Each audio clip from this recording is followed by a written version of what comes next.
Good afternoon বন্ধুরা, আজকে একটা নতুন চিকেনের রেসিপি নিয়ে চলে এসেছি। প্রথমে কিছুটা সলিড চিকেন, বোনলেস চিকেন নিয়ে নেবেন। তার সাথে 4-5 কোয়া রসুন, 1 চিলতে আদা দিয়ে মিক্সার গ্রাইন্ডারে পেস্ট করে নেবেন। এবার এই পেস্টটাকে একটা বলে নিয়ে তার মধ্যে কিছু কুচি কুচি করে কেটে রাখা পেঁয়াজ, কাঁচা লঙ্কা, কর্নফ্লাওয়ার, একটুখানি নুন, তার মধ্যে একটুখানি ধনে গুঁড়ো, কাশ্মীর লাল লঙ্কার গুঁড়ো, হলুদ দিয়ে একটা একটা মণ্ড মতো তৈরি করে নেবেন। এরপরে এটাকে ভালো করে আপনারা বলের শেপে গরম তেলে হালকা করে সেঁকে নেবেন। আমি গোল গোল করে বলের মতো আকার দিয়েছি, আপনারা চাইলে যে কোনো শেপের আপনাদের ইচ্ছা মতো শেপ দিতে পারেন। হ্যাঁ, এবার এগুলোকে হালকা করে এপিট ওপিট করে সেঁকে নেবেন। সেঁকে নেওয়ার পরে একটা পাত্রে তুলে নেবেন। আমি এগুলোকে অল্প হালকা, দেখুন হালকা কালার হয়েছে সেরকমভাবে সেঁকে নিয়েছি, বেশি ভাজার প্রয়োজন নেই।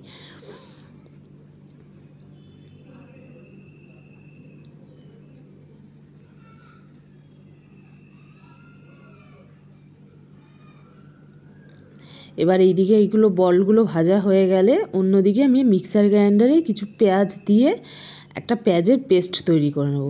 আর ভেজে রাখা তেলটার মধ্যে আমি কিছু শুকনো একটু বাটার দিয়ে দিলাম, আর কিছু গোটা গরম মশলা, শুকনো লঙ্কা, তেজপাতা, একটু জয়িত্রী, একটা স্টার দিয়ে এটা ফোড়ন দেওয়ার পর যে পেঁয়াজটা পেস্ট করে রেখেছিলাম সেই পেঁয়াজটা এর মধ্যে দিয়ে দেবো। এবার পেঁয়াজ পেস্টটাকে আমি একটু ভালো করে ভেজে নেব। কিছুক্ষণ পেঁয়াজ পেস্টটাকে ভালো করে ভেজে নেওয়ার পরে এর মধ্যে একটু রসুন বাটা দিয়ে দেবেন। রসুন বাটা দিয়েও এটাকে ভালো করে একটু ভাজতে হবে।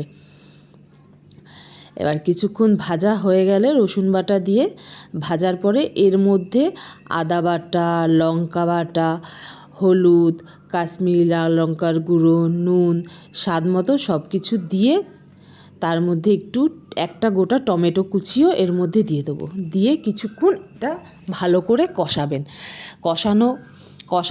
এবার কষানোটা হয়ে যাওয়ার পরে তার মধ্যে ফেটে রাখা টক দই দিয়ে ভালো করে মিডিয়াম আঁচে এটাকে নাড়তে থাকবেন।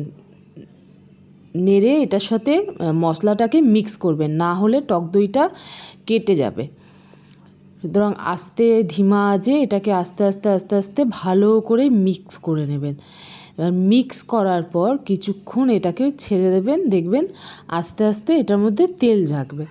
এর মধ্যে একটু চিনিও আমি এখন অ্যাড করে দেবো।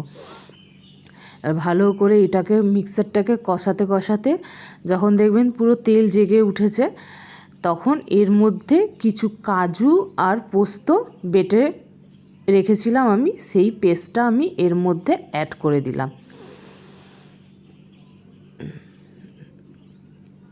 বাস, এবার এটাকে আমি ভালো করে এই পেস্টটার সাথে মিক্স করে নেব। ভালো করে মিক্স করা হয়ে গেলে এর মধ্যে যে আমি কোপ্তাগুলো ভেজে রেখেছিলাম চিকেনের, সেই কোপ্তাগুলো আস্তে আস্তে এরপর এর মধ্যে অ্যাড করব। এবার কোপ্তাটা অ্যাড করা হয়ে গেলে কিছুক্ষণ এই কোপ্তাটাকে দিয়ে এর মধ্যে আমি কষাবো, যাতে এই কোপ্তার ভেতরেও মশলাটা ভালোভাবে ঢুকে যায়।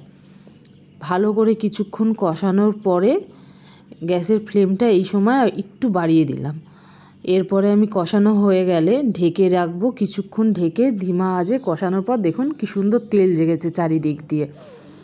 এরপরে এর মধ্যে আমি জল অ্যাড করব। যতটা গ্রেভি দরকার আপনারা সেই পরিমাণে এর মধ্যে জলটা অ্যাড করবেন, যার যতটা গ্রেভি দরকার। আমি খুব একটা গ্রেভি রাখবো না বলে আমি সামান্য জলই অ্যাড করেছিলাম। জাস্ট এবার এটা ফুটে উঠলে এর মধ্যে আগে থাকতে ড্রাই রোস্ট করে রাখা কস্তুরি মেথি দিয়ে নামিয়ে ফেলবো। আমার রান্না শেষ হয়ে গেল, আমাদের চিকেনের কোপ্তা কারি রেডি।